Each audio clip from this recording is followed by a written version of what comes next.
This is a fun one. This is a big get for us, I feel like. Nick Heller, a.k.a. New York Nico, is going to join us here in a second, Gino. The unofficial talent scout of New York. You've seen his Instagram.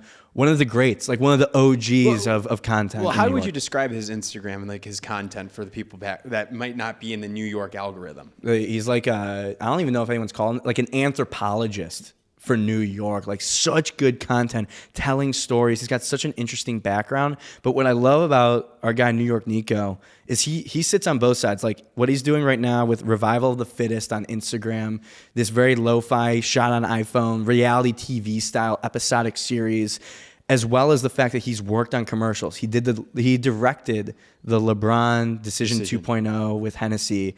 So he sits on both sides of the coin. So if you're someone that works in advertising and marketing, you want to understand how someone has had like decade plus of success creating content, both commercially and just like for stories, for the love of the game. Nick Heller, he's the man. I think every advertising strategist should follow his content of understanding culture, where insights come from, how people react to stuff, and like how they just operate in the wild here. He's influenced a lot of culture too, which I think is interesting. He is. I put him up there with like a Casey Neistat. He had his wedding where? He has wedding at Katz's Deli. It's as New York gets. His story of how he became New York Nico is fascinating too.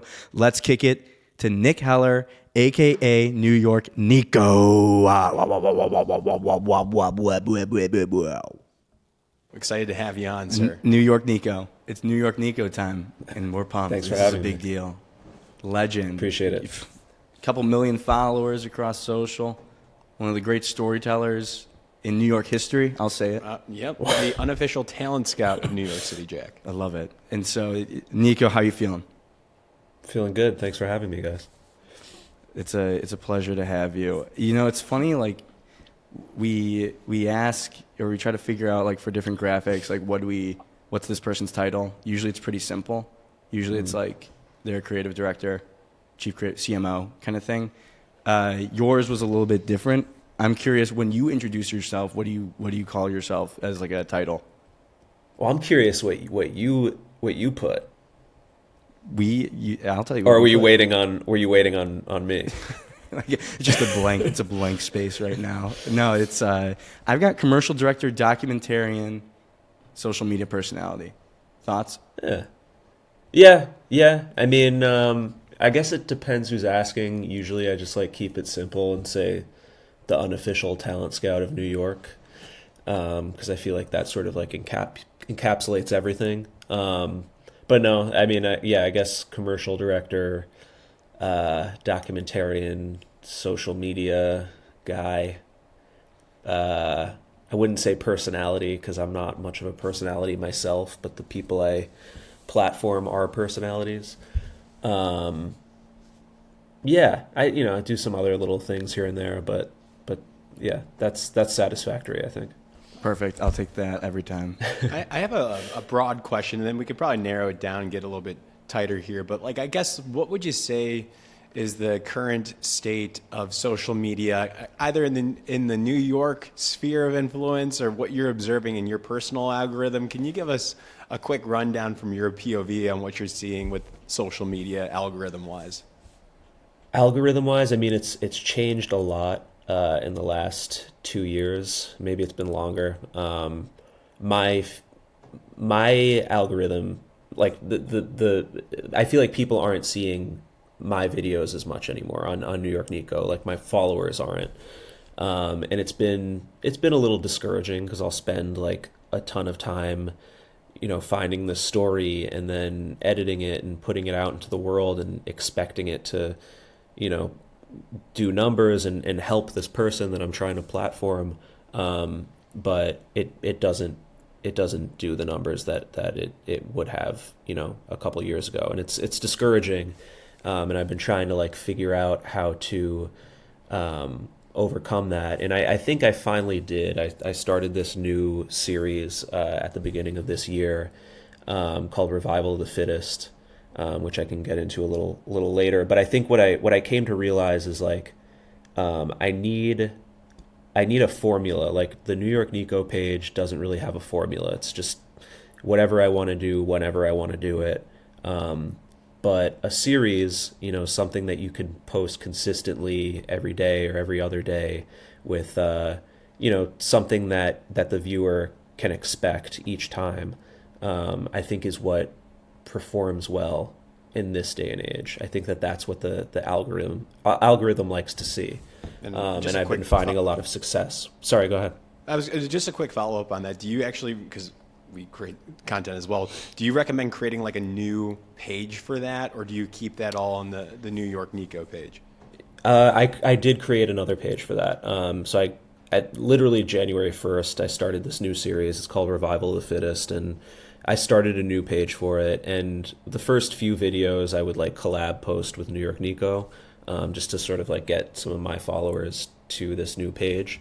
But slowly, not even slowly, but surely, very, very quickly, it started getting like a fan base of its own.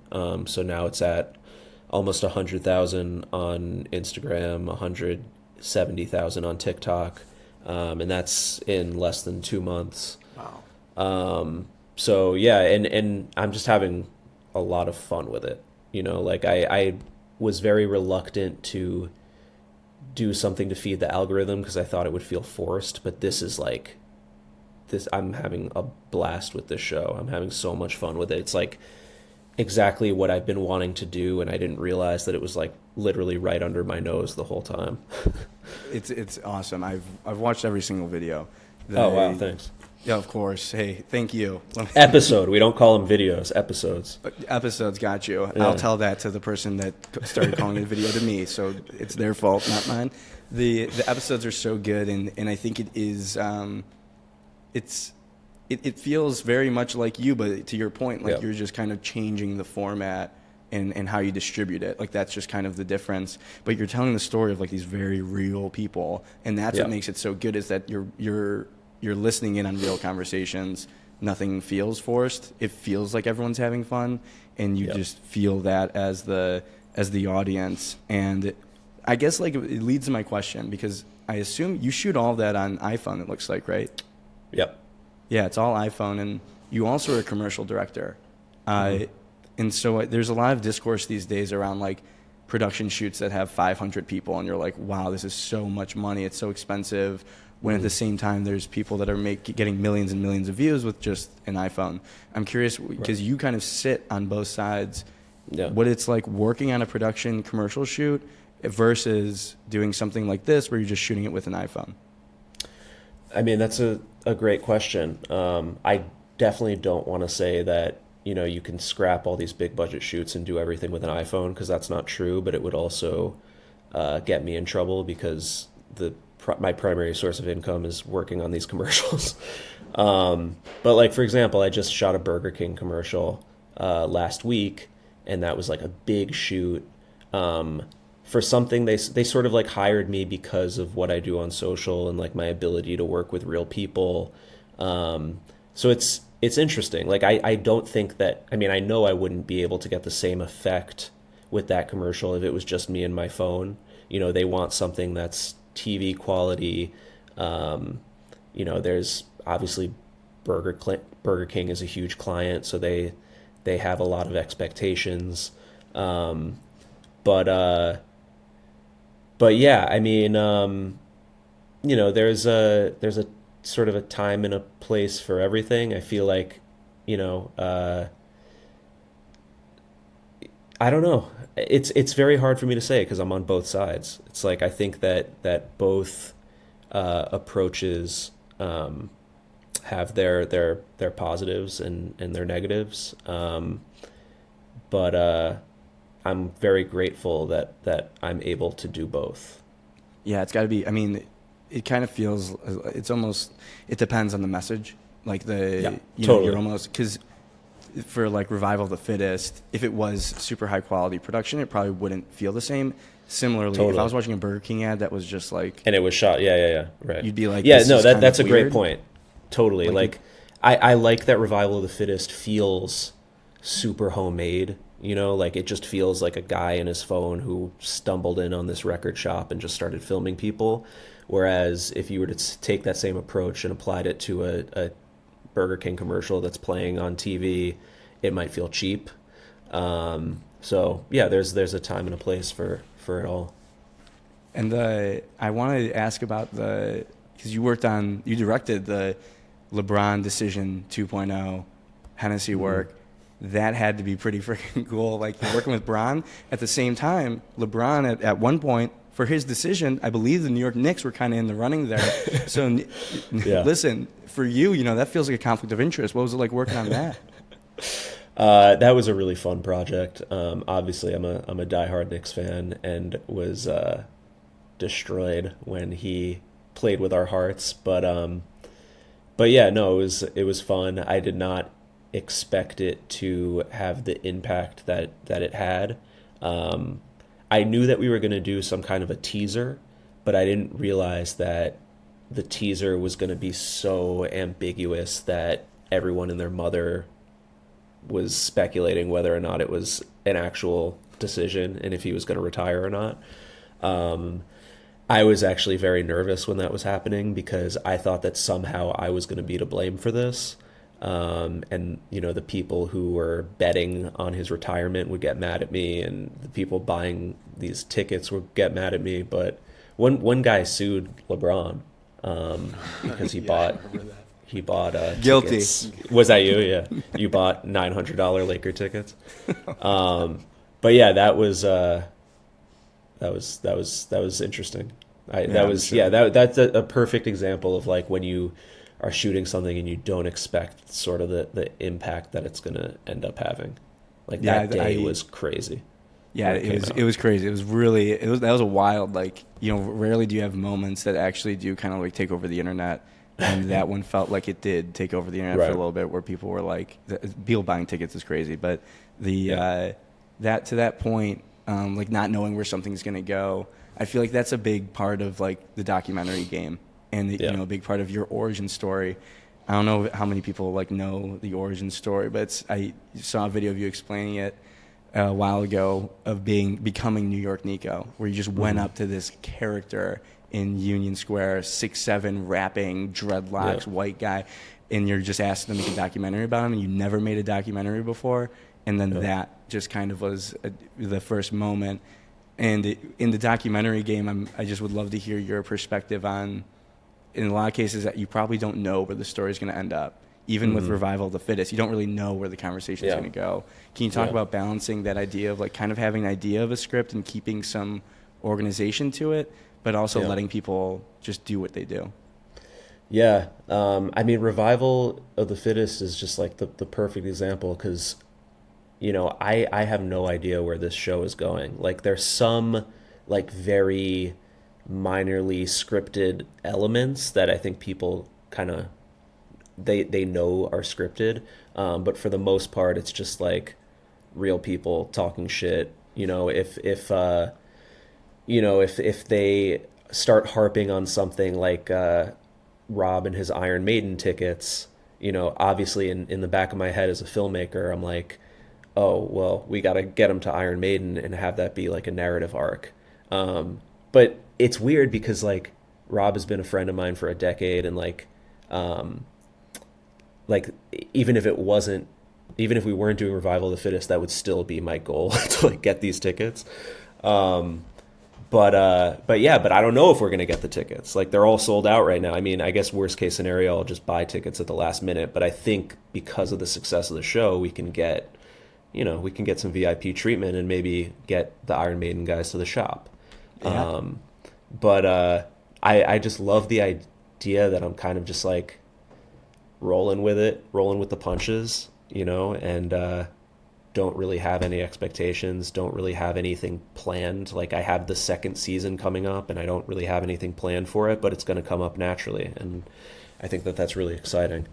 It keeps it exciting for me, Yeah, we're excited as well. I think what people love about you is the A word, authenticity. But I from your perspective, I want to get inside your brain and understand which brands out there today that you respect, that you see, that maybe you're not involved with, but you actually admire from your perspective.